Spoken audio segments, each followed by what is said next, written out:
have to turn myself on.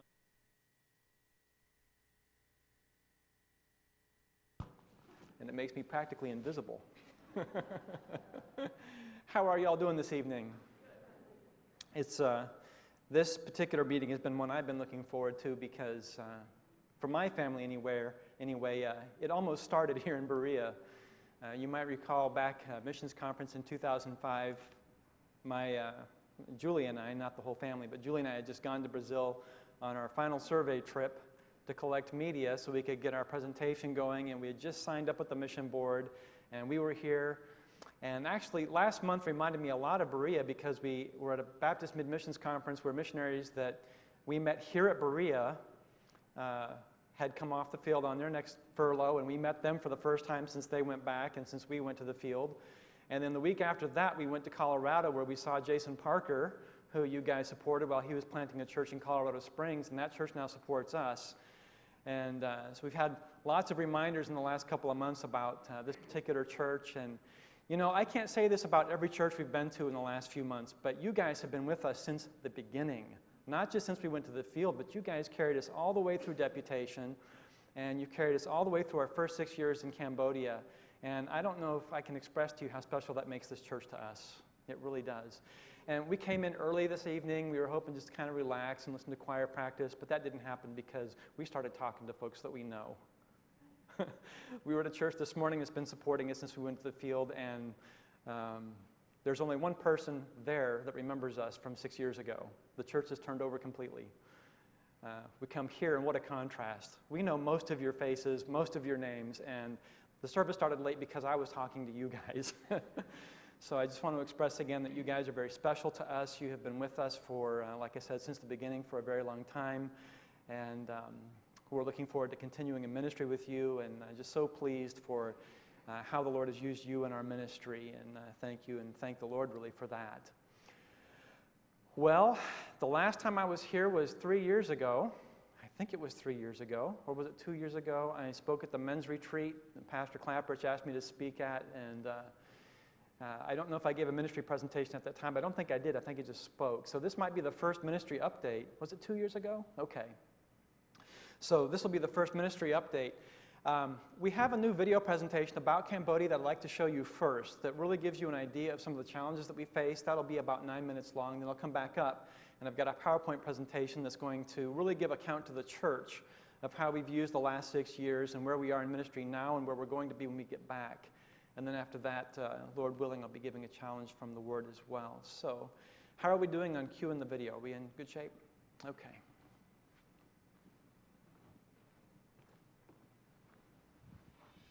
Cambodia is ancient.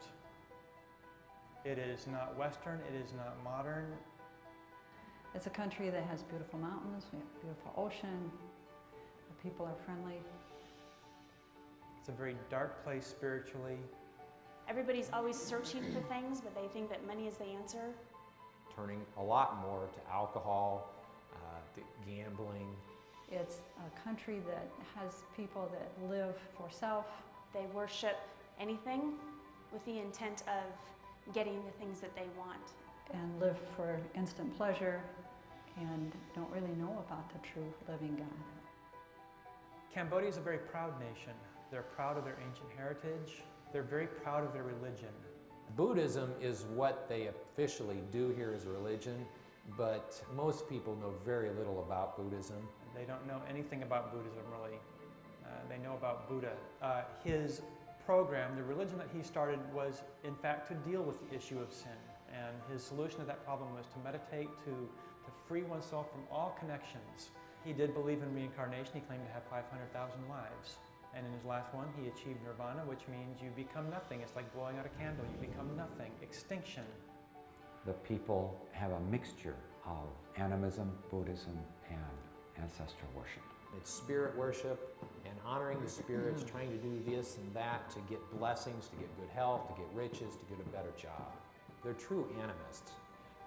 Their vertical, their fear of spirits. It's a deceiving religion where they believe these gods are taking care of them, but they're always in fear.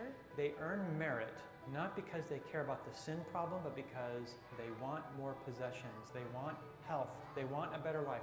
The altar's out front, they put incense out front, and mainly what they're doing is they're trying to honor the spirit of their house to bring them blessings, to bring them good health. So it's all pragmatic, it's all whatever is going to get them to the next step in life. But they're very proud of it, and it's their religion, it's their king, it's their nation, and it's a matter of national pride for them. Our current ministry is a ministry of church planting. We're working in a rural area, city of Kokong, down in the southwest part of Cambodia. I'm also very engaged right now in a church plant in a part of Cambodia called Talo. It's a village way out in the middle of rice fields. There's no roads to it. I wind up riding through rice fields on my motorcycle to get to it. We do a lot of evangelism, and we do a lot of discipleship. Discipling on personal issues that come up all the time. Trying to see them grow and hunger to reach out to people and really form a church. I have opportunities occasionally to go out witnessing with Michael, so that gives me another means to be able to get out and meet with people and talk to them about the Lord. We do evangelism through medical work. There's a government hospital where I'm allowed to work as a volunteer, helping with training, helping with caring for patients, and in that capacity, I'm also able to do a lot of witnessing and teaching Bible. Sharing the faith, which here in Cambodia is very difficult because their God, whom they revere as a God, taught them while he was alive that there is no such thing as God, that you cannot know the Creator. The main thing is building relationships with people, drinking coffee with them, talking to them across the yard, meeting them in different places at the market and things, and building relationships. And that takes place in so many different ways. We don't have a problem finding people to talk to us. We have a problem finding people that will be interested in the God that we serve. Some of the obstacles would be people that say, well, I'm too busy to talk about God. People believe that if they become a Christian, they can no longer sacrifice or pray to their ancestors. Brand new believers, one of the biggest concerns they have is who is going to feed the deceased spirits of their ancestors? They're in hell suffering. And on top of that, we're starving them, we're making them hungry because Christians don't offer offerings anymore. These kinds of things become great barriers to belief in Cambodia. When they're younger, they have a lot more dependence on their parents for everything. And if they're younger and they're turning away from what is really the social network, their religion is kind of a social network, and in their parents' eyes, turning their back on their parents, which is very, very dangerous. It can be a lot of persecution. They are precious souls who have struggled, who go through persecution in ways that I can never imagine enduring. Many Cambodians think that believing on Jesus is believing in foreign gods. They do not dare to receive Christ because they are afraid their parents will dislike and put them off. It's a kind of serious problem when a member of the family becomes a Christian or believes in Jesus. They're traditional people, and so to embrace Christianity would mean they'd have to step aside from some of their traditions, because a lot of Cambodian traditions are deeply rooted in spirit worship. The few Christians will not tell their faith to others because of fear their friends and the family will leave them. When someone becomes Christian, their friend will break out their relationship completely. But the Lord is powerful, and he convicts hearts, and people get saved. They overcome the persecution they know they're going to face if they become a believer.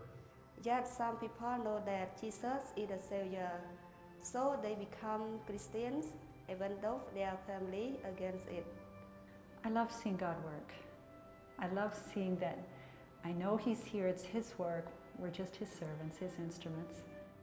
I can't think of anything I love greater than to open the scriptures and explain what a sentence, what a paragraph, what a story means, and see a person's eyes light up with truth as they understand and grasp the truth of Scripture. That's my responsibility as a missionary, and that's what I love to do. My favorite part of the ministry is teaching the Bible and seeing new Christians grow. I love seeing when people turn to the Lord. I love to see people that grow in knowing Scripture and are excited to tell it to others. And they have so much joy in their heart for serving the Lord. They are an encouragement to me and a joy to be around, and that is my favorite part of the ministry, to watch them grow in the Lord and to change and to depart from their sinful life and to follow the Christ wholeheartedly is very exciting. One of the greatest needs of the field is people coming to Cambodia. For people to be sold out to the Lord and depending on the Spirit to convict people of sin, to be a light, to be a genuine witness to people and see God work in hearts. There are new believers, but most of them are very shallow. And the teaching of new believers is absolutely essential in this country. The one true need in Cambodia is for people to know Jesus Christ. They are in bondage to the spirits. They don't worship ancestral spirits merely because they love them. They worship them because they're scared to death that if I don't worship this spirit, my father, my grandfather, my great-grandfather, that he's going to torment me, cause me to trip and break my leg. He may cause me to get cancer and die because I did not feed him with an offering this morning. People need to know about the true Creator God. They worship so many false gods and never understand that there is one true God. Jesus Christ said, "The truth will set you free." And that's what these people need. They need to know the truth so they're no longer enslaved to demons, because there's freedom in being enslaved to Jesus Christ. What a great master we have.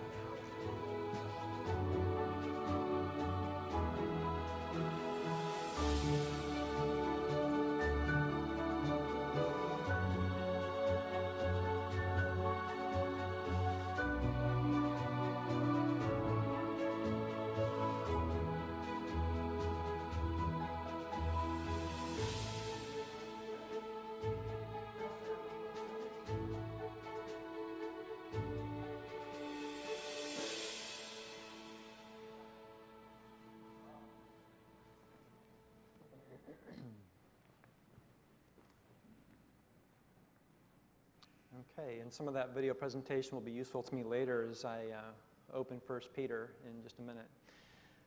For the next phase, I'd like to go through our presentation here, really giving an account to you of how we have spent the last 6 years on the field. Let's go on to the first slide here. The first thing I need to explain is, oh, that's right, I've got the clicker. I'm looking at him and he's looking at me, and thank you.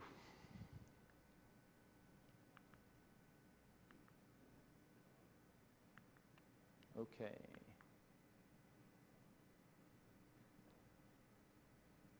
It looks like it's on, but maybe, oh, I see, there's a switch there.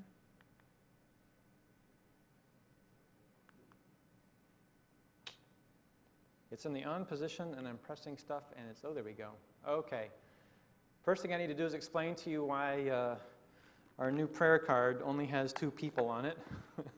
We brought you new prayer cards for out in the foyer, and it just has Julie and I. The bottom line is our 4 little girls that you guys remember have all grown up. You can see Rachel on the right there.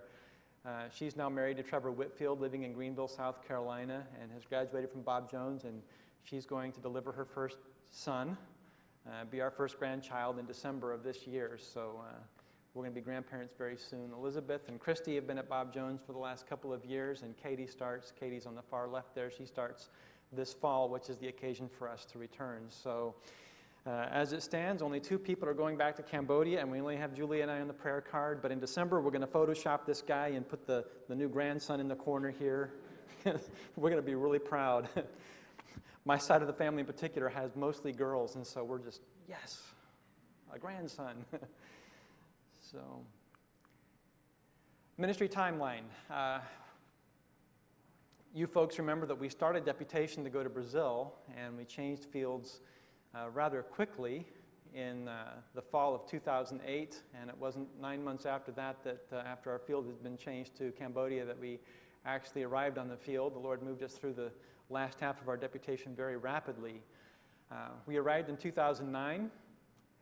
Our goal has always been to work in the provincial areas of Cambodia because of a demographics problem.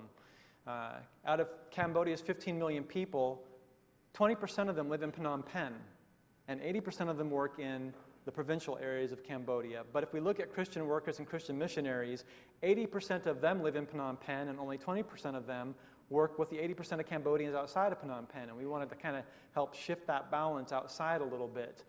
And so that's kind of been our goal. But you can't start off there. It was too big of a stretch for us to make a very first step into the province, and you can't really learn Khmer. You can't study it formally anyway. So we landed in Phnom Penh, set up house there, and began taking language lessons there for a year and a half. And that was facilitated by the co-worker you saw in the video a moment ago, Michael Fries and his family, who had been in Cambodia for about 10 years at that point. So we had almost no ministry or teaching responsibilities at that time. You guys surely remember that we did have some very early fruit in our ministry. There were a couple people on our street that got saved. I wasn't able to speak Khmer with them, but one older gentleman in particular was able to speak English, and so we talked a little bit, and I was able to get in my Khmer Bible to some verses to help him. And then a missionary friend of mine named Rodney Rupel had come over and started working with him, and Grandpa got saved, and Grandma in the same family got saved. And there was a mention in one of our prayer letters about a time when they had taken the Spirit House out of their home. And I didn't describe all this in detail, but I heard this like sound of breaking glass, and I walk out onto the street, and it's 8 o'clock at night, 9 o'clock at night, totally dark, and all these neighbors are out in the front of their house watching, and Grandma and Grandpa are over there, and I hear this sound. So I go across the street and sit down with Grandpa, and I see they're taking the Spirit House out, and I didn't know what to call the thing in Khmer yet, so I said, well, what do you call this thing? And he says, Samram. I said, that's the word for trash. I mean, what do you call, I know it is now, it's broken up and stuff, but what do you call this thing? He says, At prayawit, which means unprofitable. I said, I get it. I said, no, really, what do you call this? And he finally told me how you call a Spirit House in Khmer. But everybody in the neighborhood was just standing out there like this, just watching them tear that thing down. What a testimony of people that refuse to worship idols any longer. That was incredible. So we did have some early fruit during this time, although we shared the work there with some other friends. After 18 months in Phnom Penh, I always stop here and show people this slide. I love to show people this because the language sounds the way it looks. Remember in seminary, people called Hebrew Greek appreciation class, and I call Khmer Hebrew appreciation class. This is Genesis, and it's from a website that you can go to even today. If you guys want the website, I'll give it to you if you want to start your Khmer lessons. But you see the 50 chapter numbers at the top there? Look at the number 50 at the very end, and you'll see the 0 there is like the 0 in English, just a circle, basically. That's the only character the two languages have in common. 33 consonants, all of which have a subscript for a regular form and a subscript form, and then you've got 23 vowels, each of which makes 2 different sounds depending upon the class of consonant that it's with, and then you have 14 independent vowels, which are a combination of a consonant and a vowel, not to mention all kinds of punctuation. So anyway, this is what the language looks like. I just always do this for fun. I'll read you a couple of verses so you can hear what it sounds like. Here's Genesis 1. In the beginning, God created the heavens and the earth. Sounds simple, right? That's how it sounds. And there's vowels in there, and don't let the IPA fool you. You ever gone to a language acquisition class? They tell you about IPA, International Phonetics Alphabet, and we have every sound cataloged. No, you don't. There are some similarities, but there's a lot of differences. Here's verse 2. No krian no. Paindai kmiru prieng nang no tate. A little bit far from here. Mien tai piep ngat pi le ti chmrau tak hai pre vinyarរបស់ព្រះជាម្ចាស់នៅរេរាលើផ្ទៃទឹក. And so if you counted the words in English and then you counted the words in Khmer, you'd see that I was actually saying about 2 times as many words. And there's a reason for that. I know 9 words for the verb to eat because Cambodian has what's called register. They're very concerned about your place in society and where your level is. And so you use one word for a dog to eat or an animal, or your car eats gas, they use the word see. That's for a thing or an animal. But if we're just talking with friends and family, we say nyam or hope. Either one of those 2 words is fine. But if I'm talking to an older person who is more respectable than me, This is a very sensitive issue in Cambodian culture. I use the word bisa, a very polite word. In the Bible and in other literature, we use the word bardipo, which is no different in terms of the verb, but it's a different word. And if you're talking about a monk, there's a word for that. There's a couple archaic words that aren't used much anymore, but everybody knows. And then there's the word sawi, which is for gods and kings. And that's all just for one thing that we have one word in English for, eat. And so you can imagine if you're talking about Jesus, you don't dare use the kind of terminology that you would use with normal people because you have to exalt him as a god. So you almost have to learn a second language in Khmer because you don't want to diminish the glory of the Lord through the way you talk about him.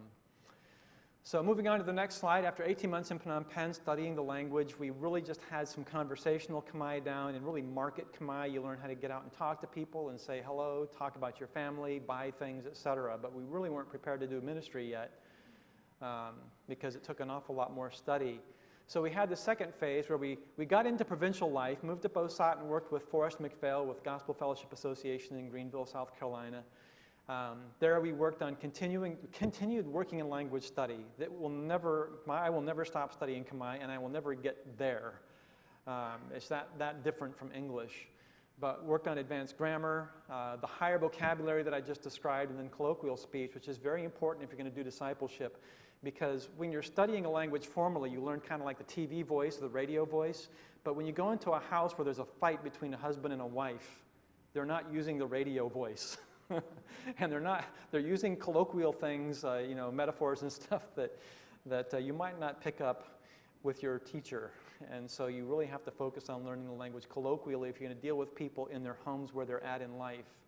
And so that was another phase. And then we had limited and increasing ministry responsibility that Forrest was very careful to gauge. I tell people that Forrest always gave me just a little bit too much to do in a good way. He was always just pushing me a little bit harder, but never too hard. And so he got me involved really early on in doing evangelism and just pushing me, okay, Michael, it's your turn. You've heard me talk all day long. Now you're going to go and do the next row of houses. And you're just like, whoa. I remember just shortly after we moved to Bosat, Forrest came back to Bob Jones to do a module on missions, to teach a module class on missions, and he left a Bible study near our house, about 20 minutes away by moto ride, in my care for that week. And I had never taught anybody in Khmer before, so I spent the whole week just trying to make sure I had the right words down because I want to talk about Jesus appropriately. And I spent literally every one of those 7 days, a couple of hours in my lesson, got there, and I'm sure I butchered the language. I wish I had recorded it, or maybe I'm glad I didn't record it, I don't know, and I'm not really sure what those people heard. But I was so excited because for the first time I had done what I had been preparing to do. And really, my call to mission started in 2001, and I'm looking at the calendar going, it's 2011, and it's been 10 years. Can you believe it? 10 years.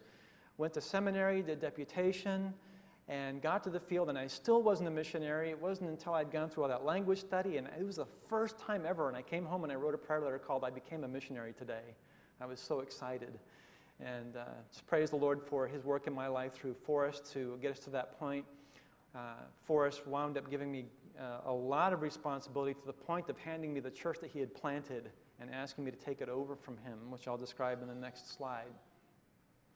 So there came a time in Forrest ministry, we're church planters, and what church planters do is they get up and leave.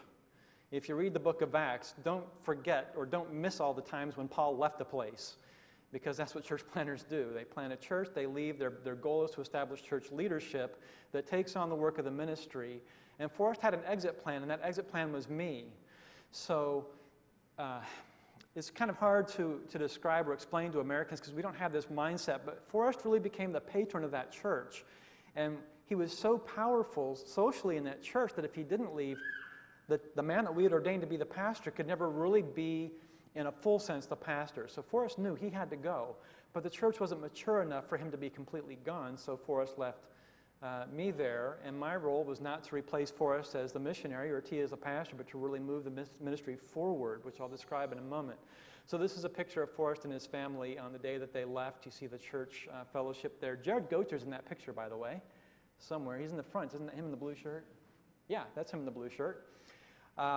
They went up to a town called Samraung in northern Cambodia near the border of Thailand, and they left the ministry in my hands at that point. And here's a picture of the church in January of 2013. I had just done a baptism that day where I baptized a man named Paul, I'll talk about in a minute, another young lady, and then my daughter Katie in the Posat River where the water buffaloes swim. And you know what I mean by that. Okay, so my main ministry responsibilities in Posat City was to assist a planted church. And like I said, I didn't replace Forrest. I didn't replace T. I did not step into a ministry leadership role of any kind. I was really teaching T at the Bible college level, teaching homiletics, hermeneutics, Bible backgrounds, things of that nature, some ways formally, some ways informally. Doing discipleship of church leadership and actually people that would be higher on the social ladder than them. In other words, let no man despise thy youth doesn't make sense in America because a young pastor can disciple anybody. But in a culture that's sensitive to age, the way ancient cultures are and the way Cambodian culture is, and they don't move around like we Americans, right? You've all been living in the same village forever, and we're all family because there's only 4 major families, and we're all married together. T has always been my nephew. T has always been my little brother. T has always been the young guy that lives across town. And for him to become pastor and start discipling older folks is very culturally inappropriate in Cambodia, especially before he was married and had his children. So I think now he's got a little bit more social status because he's more of a middle-aged man now. He's crossed 30 and he's got a couple of kids who are getting older. But I would come in places that would be difficult for T. In fact, there's a relative of his that lives across the street that's in her 50s, and she was really trying to lead T around. She had this scheme where she wanted her saved daughter to marry an unsaved man, and her plan was to get this man saved by having him come and study with T for 6 months. And T and her are like, this is not going to happen. This is not the way it works. And she wouldn't listen to him, so T had to go away for his cancer treatments, which I'll talk about in a moment. But I told her that I don't know what it's like in Cambodia when they shepherd, they use the same word shepherd for cows or pigs or whatever, but in the Bible, the sheep don't lead the shepherd. The shepherd lead the sheep. And so you need to learn to follow T. And that was really kind of a changing point in her life because she had never thought about it that way. But this is the challenge for him. My role was to help the church understand biblical leadership and authority and submit to T in that role. Not to become that role beside T because I would have completely overshadowed him.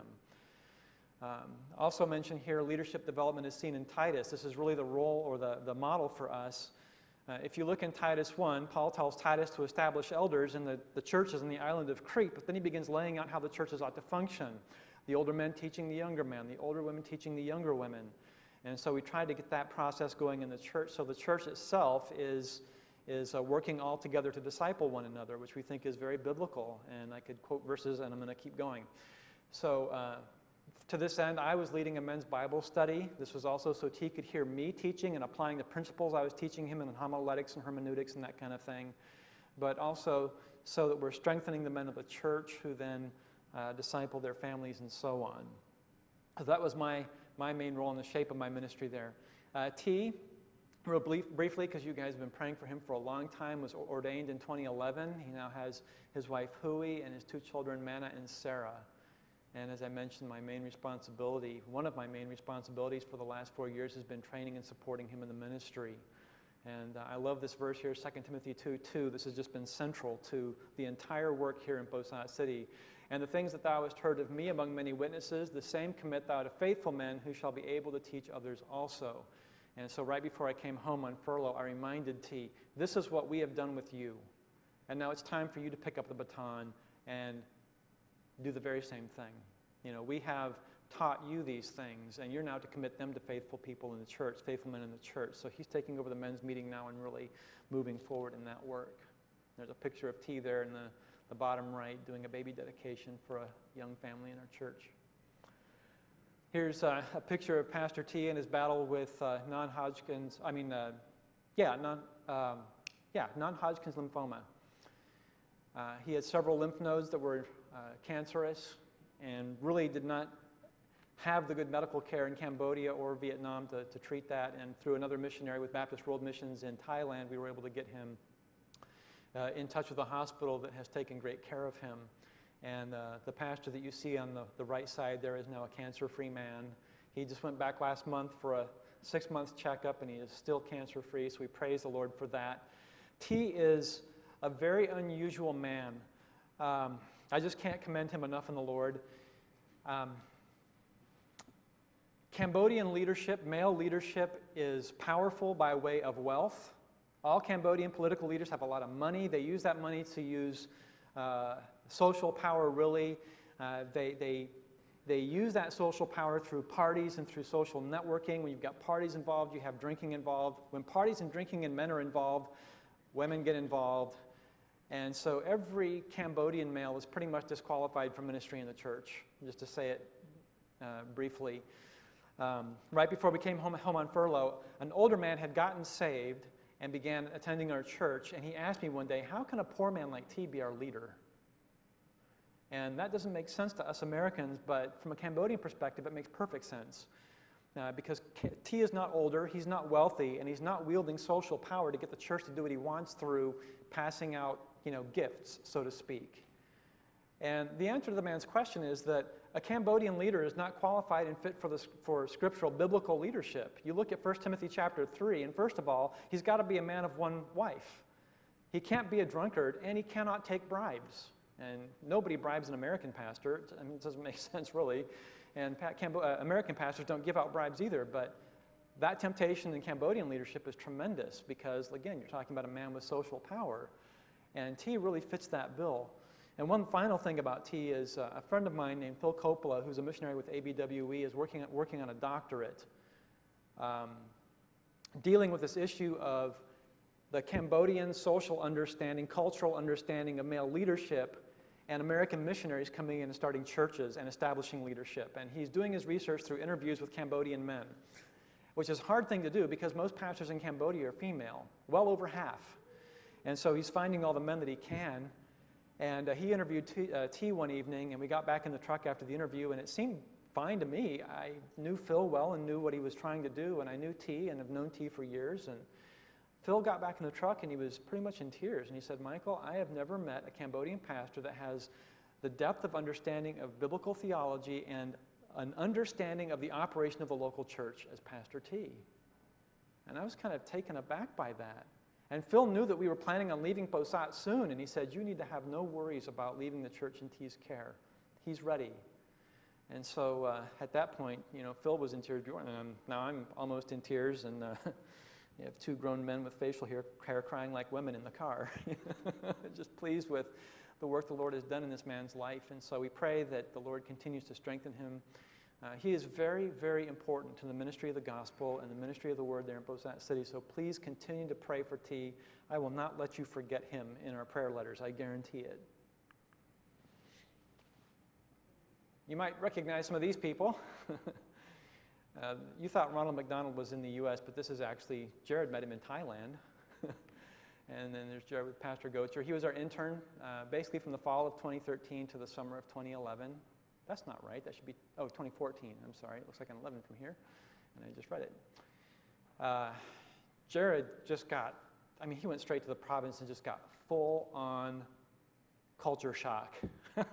There's no way to describe it. We kind of tiptoed into it, but since we were like knee-deep into it by the time he came, he just got full-on. But he learned an awful lot and really learned to relate to a number of key men in the ministry. As you saw there with him with Puk. He spent a lot of time with Puk there. Moving on to literature development, which is something I said when I first got there that I wasn't going to get involved in because I really wanted to be involved with men in local church settings and training them directly. Until you walk to a Christian bookstore, you get in there and you see it's mostly Bibles and CDs and hymn books. We have one exegetical commentary of a single book of the Bible. It's a commentary on Romans written by J.D. Crowley. We have no Bible study materials that are really from a Cambodian perspective. We have stuff that's been translated from English into Khmer, but let me just illustrate that problem this way. Forrest, my friend Forrest, likes to say, you're a missionary when you take passages that deal with food offered to idols and apply them to the issue of food offered to idols. Because we Americans never do that, right? We were at a church last week that had a rich legacy, and as you walk down this wall, there's pastor after pastor that's pastored this church for generations. And I thought to myself, not one of those men ever thought about teaching his people about not offering incense to idols. This doesn't happen. But it happens in Cambodia. So you take something that's written from an American perspective on 1 Corinthians 8, 9, and 10 and translate it into Khmer, and you're answering questions they're not asking, but the questions that they need answered, you're not answering. And so we really need materials written from a Khmer perspective, written in the Khmer language that really gets to their heart. The book on the right says, what did Jesus teach about honoring parents? And from the video you saw a moment ago, you know now why they're thinking about that question. Because Christians don't offer sacrifice to their parents after they're dead. They're not talking about, do you obey mom and dad and respect them in the house? They're talking about, do you offer incense to them and offer food sacrifices to them after they're dead? And so Christians have the reputation of not honoring mom and dad in a society where that's just major time taboo. It's terrible. And so the book on the right deals with that in a very culturally appropriate way. The book on the left, Ancient Paths tract, this is one that I wrote, really is a pre-evangelism tract dealing with the issues of idolatry and creation, because without creation you don't have Christ. And so these people need to know primarily about Genesis 1 to 11. That helps them tremendously. And this book kind of summarizes that, but really gets to the main concepts that are very vital to somebody to be prepared to understand the meaning of the gospel and the judgment that they're going to face before God because of their idolatries. And I can't imagine translating this book in English and using it anywhere here in the U.S. It just wouldn't make sense. But everything that I've written in it, you would look at it and go, oh yeah, this is Bible. We've known these verses since we were kids. It's just that we don't have to apply them that directly here. Nobody here is cutting down trees and using half of it for fire to cook food and the other half of it to make a god that they bow down and say, deliver me. But I do use those verses from Isaiah in this book because they just really get to the heart of that culture directly. So this has been a growing and major part of my ministry that I really was not hoping to get involved in and did not expect, but it's very important. I'm going to have to skip over Vaughn here. I'm sorry, Vaughn. Jared actually had a great deal of influence in Vaughn. Spent a lot of time with him, talking with him, and getting to know him because Vaughn speaks English. He's kind of half Khmer, half American. The Thalo ministry I have written tons about in our prayer letters because it's been very vital to us. This is Paul and his family. You've seen them in the prayer letters. Please continue to pray for them because with us leaving, they no longer have anybody teaching them regularly, and the folks of the church aren't able to get there as often as I would because they all have full-time work. And these folks are really isolated. So I appreciate your continuing prayer for them. And then to close off the presentation this evening, we are now leaving Bosat. This is a calculated move for the sake of the church. It's time for them to be without Forest and now without our ministry as well. So Phnom Penh is a safe distance for the church. I'm 4 hours away, so they can't depend on me for day-to-day affairs, but should something big come up, I can get there in a morning or an afternoon to help them. I will be focusing more on the literature development issue, particularly finishing up a book on Christians and alcohol that's very similar in perspective to Randy Jegley's book that he just published. This issue, it says Christians and alcohol, but what I'm really meaning by that is pastors and alcohol, because almost every Cambodian pastor that I know, with the exception of a handful of men, is a drunkard. Tremendous problem in Cambodia. I'm going to be endeavoring to work on a commentary of one book of the Bible. I have 65 suggestions from fellow missionaries of what I should write on.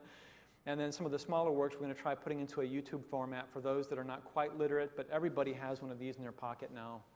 And they spend a lot of time on YouTube. Facebook is huge. It's exploded in Cambodia, and we've got a Facebook page going in Khmer for Cambodians dealing with Christian issues. Physical recuperation for Julie and I. She's got a slipped disc in her back that's been causing her a lot of problems, and she's going to have to be seeing a physical therapist for a while before it's back to normal for her. And then our heart really is to get back into provincial ministry somewhere. We're not quite sure where that is. We've got a lot of ideas, but we're going to spend the next few months really working hard on survey trips to nail that down. So that's where we have been and where we are, and a slide on the next few months where we're going. It's already 6:30, but I really do want to take just a few minutes. Maybe I can accomplish this in about 10 minutes or so, because I want to keep the main thing the main thing. The main thing is not me. The main thing is this book right here. And this is why we live and do ministry, and I'd like to turn to that for just a moment. I'm going to be in 1 Peter chapter 4, but I want to preface this with very familiar verses from Matthew that you don't need to turn to because you know these verses already. They'll be very familiar.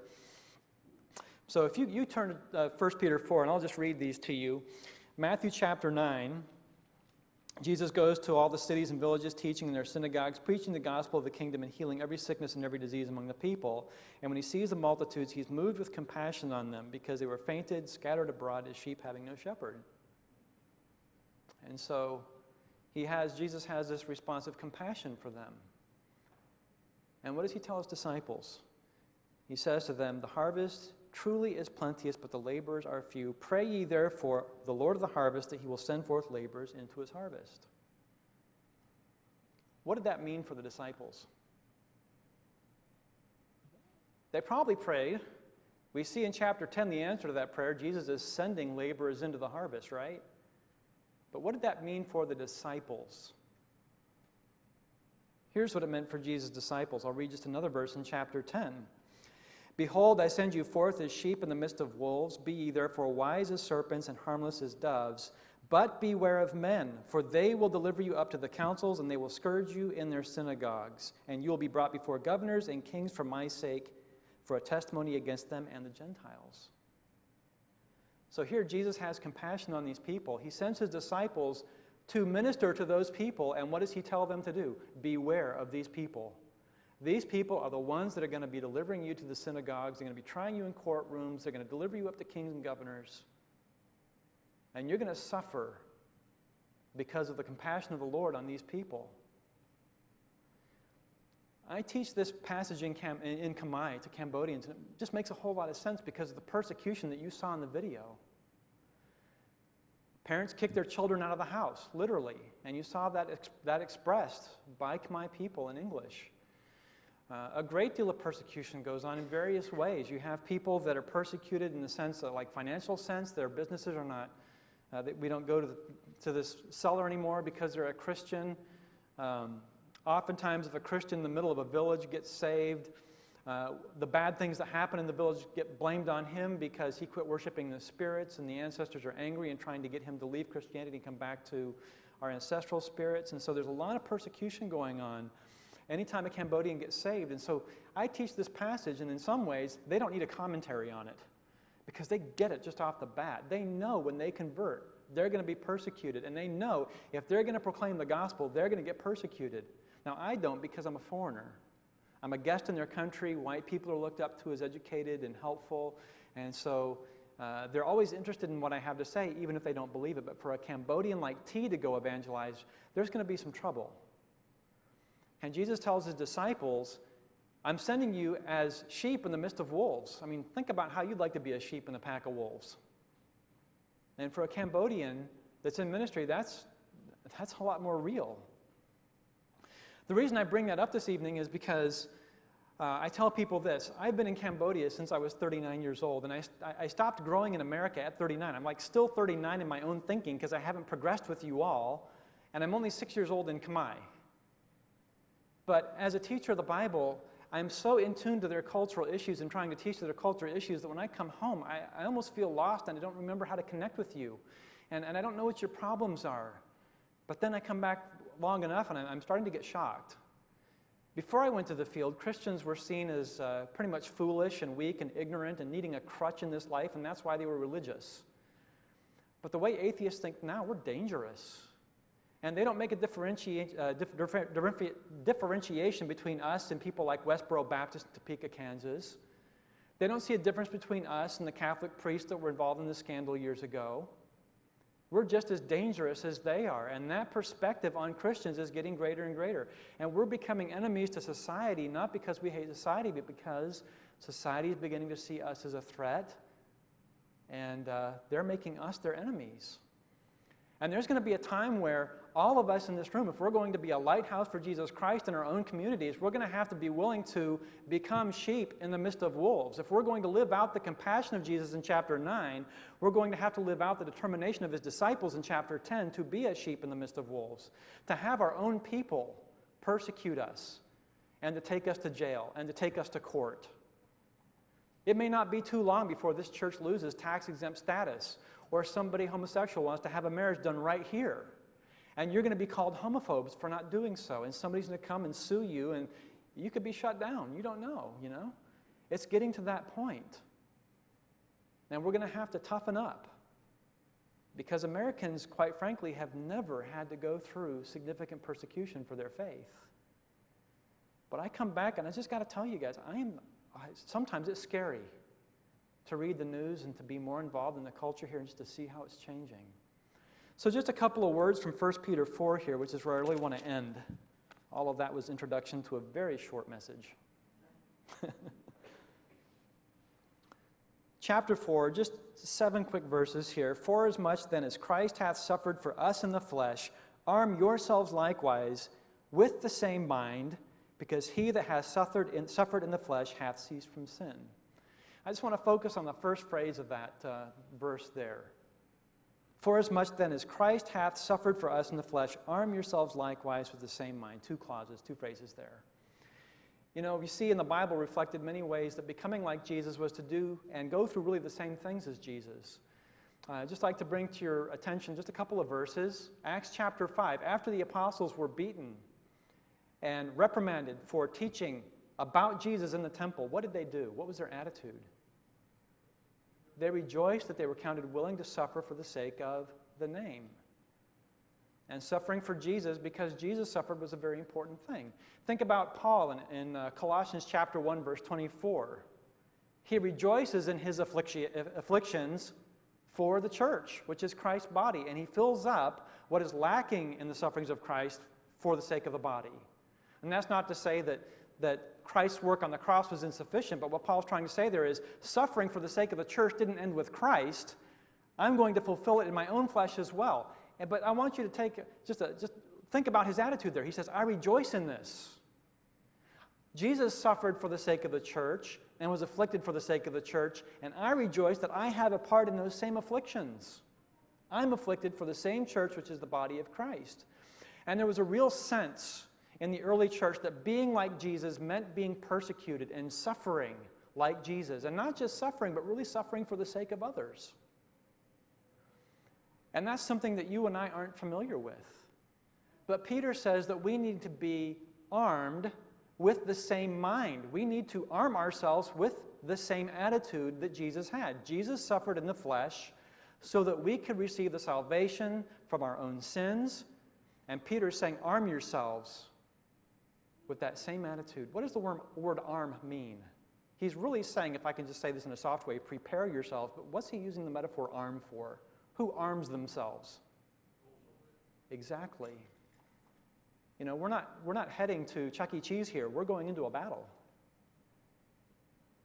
And there's going to be some bloodshed. And you think about the way it was for a Roman soldier. They're not under the deck of some carrier flying a drone and popping off with a drone popping off terrorists from the safety of an aircraft carrier. You know, they're walking onto the battlefield with their sword in their left hand, or their shield in the left hand, sword in the right hand, and they know either the enemy comes off or I come off. And there's not two ways about that. It's going to happen that way. Either they come off or I come off. And Peter says we have to arm ourselves. It's going to be a conflict. It's going to be very difficult for us. Right now it's still, I think, relatively easy, and we get the butterflies when we share the gospel with somebody. But there's going to be a time when it's downright dangerous just to admit that you're a Christian. Just think about some of the people that lived not long after Peter. You know, the centurions knock on your door, and if you're having an illegal meeting to worship an illegal god, what's going to happen? What if you're called to burn the incense to Caesar, and you don't? Early Christians had to have the notion of arming themselves in the flesh with the same mind that Christ had, willing to suffer for others because they were going into battle. And it may not be long before we're going into battle. I used to think it was going to be my grandchildren's generation. Now I'm starting to think my children definitely, and maybe even my generation will start seeing some of this. Really quickly, verses 2 and 3. I'm just going to read through this really quick, but I want to highlight one word in there, and that is the word but, which is such an important word in the Greek. Let me say this, but really you're talking about dividing two main concepts here. And look, notice the two concepts here, that he no longer should live the rest of his time in the flesh to the lusts of men, but to the will of God. So here you have kind of the word "but" here is this, the line on the field. On one side you have people that are living in the way of the flesh, and you have people doing the will of God. And then he goes on to explain, kind of expanding on the lust of the flesh side of it. For the time past of our life may suffice us to have wrought the will of the Gentiles, when we walked in lasciviousness, lusts, excess of wine, revelings, banquetings, and abominable idolatries. So if you just think about the idea of battlefield here, here's the line right here. Here's the front line, and on one side of the line you've got those that are striving to do the will of God, and you've got those that are striving to do the will of the Gentiles, the lust, according to the lust of the flesh. And that really is what's going to make the distinction between us and the world. We're going to stand on the side of God in righteousness, and we're not going to run in all of these hideous sins that Peter's just described in verse 3, and that's going to make us essentially their enemy by default. And you see that now. I just mentioned the homosexuality issue. You know, if you don't stand up and support gay marriage, in our culture, what does that make you? You know, they call you a homophobe, and you're viewed as dangerous. You're dangerous to a group of people. You're persecuting them. You're prejudiced against them. And so standing up for righteousness, doing the will of God, is going to cost us at some point. And I believe that point's coming sooner and sooner in time. So Peter's saying, arm yourselves with the same mindset of Christ, and he's kind of drawing the battle lines here. Those that will stand for the will of God in righteousness, and those that are going to do the will of the flesh, do the will of the Gentiles on the other side there. And verse 4 kind of highlights what's going to happen when we stand on that one side. He says, wherein they think it strange that ye run not with them in the same excesses of riot, speaking evil of you.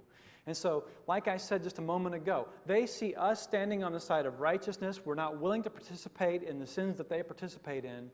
And they're over here wanting us to come to their side. And they think it's strange. They think that you're outside. You're different. And Cambodians really feel this. The drinking issue is huge in Cambodia, and if you have a wedding where you don't put alcohol on the table, nobody will come. If you go to a wedding where alcohol's on the table and you don't drink, you're being rude because you're not receiving the gift of a gracious host. And that's why so many Cambodians pastors drink, is because they're just under social pressure to do so. And when a Cambodian reads this verse, they're like, yeah, I really feel this every day. If I go to my family on a major holiday and I'm not burning incense to our ancestors, unlike the rest of my family, I'm standing out. There's a Japanese proverb that says, the nail that sticks up gets the hammer.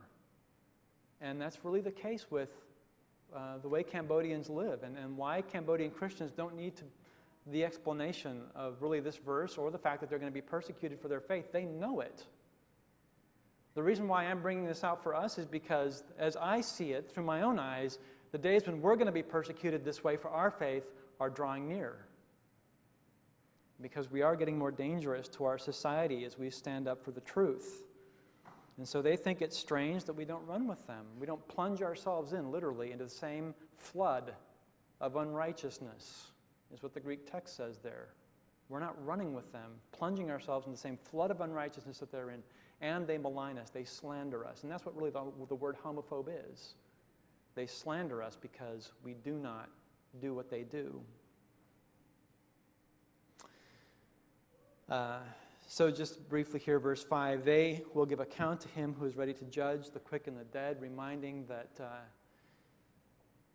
there is a battle going on, but this is not the final battle. There's going to be a day of judgment coming, and they're going to give an account to God for this flood of excess that they're running in. And just kind of illustrate it this way, you know, it used to be a time when I was working and I'd come home from work, and at the door would be my wife and one of my children. And the child's like hiding behind mom's legs, and I know it's coming. Mom says, tell your dad what you did today. And she pushes the child out front, and what does that child do? Whoop, right around the back again. Because that child does not want to give an account to me. They don't want to tell dad what they did that day, and they're embarrassed. They're embarrassed, and they're also afraid of the authority that dad holds. And that's what these people are going to face. Those that persecute us, God's going to deal with, and we don't have to. Vengeance is mine, saith the Lord. I will repay. And you and I need to take comfort in those words and maintain our Christian testimony in our culture, despite its hatred of us, understanding that they will give an account to God. They're going to explain to God their own blasphemies. They're going to explain to God their own wicked deeds, and they're going to explain their persecution of God's people. And when there's nothing left at the great white throne except for you and the God of the universe, just imagine how they're going to feel about that. And there really is an implicit idea in this. I think if, as I'm reading this, I'm thinking to myself, I really don't want to be on their side. I don't want to be giving an account to God, because I would not stand for Christ in truth for righteousness, and I decided it was just too easy to go drinking with my buddies. I decided it was just too easy to cave and to participate in the wickedness that the world does. Christ died on the cross to sanctify us. Let's not give it up easy, but remember, for those that will not accept the sacrifice of Christ on that cross for their own sins, they're going to pay, and they're going to give an account first. Let's say it this way, swap sides and join them, because today it's convenient. They're going to give an account. And so I'm just going to stop at that point, but I really was wrestling this year with, what can I do to help Americans? I've been out of America for so long and not really tuned into the problems, and a pastor friend of mine was really helpful. He said, you know what? Why don't you take something that Cambodians are going through and something they really understand and explain it from a fresh perspective from Scripture? And that's what I tried to do this evening. Because as you saw in the video, they know about persecution. They feel it every day. And I think it's time for us to be armed. We're going to have to prepare ourselves, because that day of battle is swiftly coming, and I think we all feel it. And we just need to remember that for us, it is a joyful thing to have a mind like Christ and to be willing to suffer for the sake of the body. Just think about that verse in Colossians 1:24. What wonderful words by Paul. We need to be like the early apostles. And when we're beaten and when we're persecuted for the name of Christ, we should count it all joy. We should count it all joy. We need to keep in mind that this is going to be a battle. It's getting more and more difficult. And we're arming ourselves with that mindset, because we are walking onto a battlefield. And there are going to be some guts spilled there. And they very well may be ours for the sake of the church, but we need to stand on the side of God in righteousness, doing His will continually. We need to be careful about not changing sides and becoming like the world when it's convenient. And we need not to be surprised. If I read down in verse 12, he says, "Beloved, think it not strange concerning the fiery trial which is to try you, as though some strange thing happened unto you." We need to be ready. We need to not be surprised. And so I trust that these few things, these words, are just so comforting to Cambodians, but I trust that they will help us as we continue seeing the headlines and continue seeing the issues that are rising up in our culture, to really prepare us for what's coming. So I'll ask Steve to come back and close.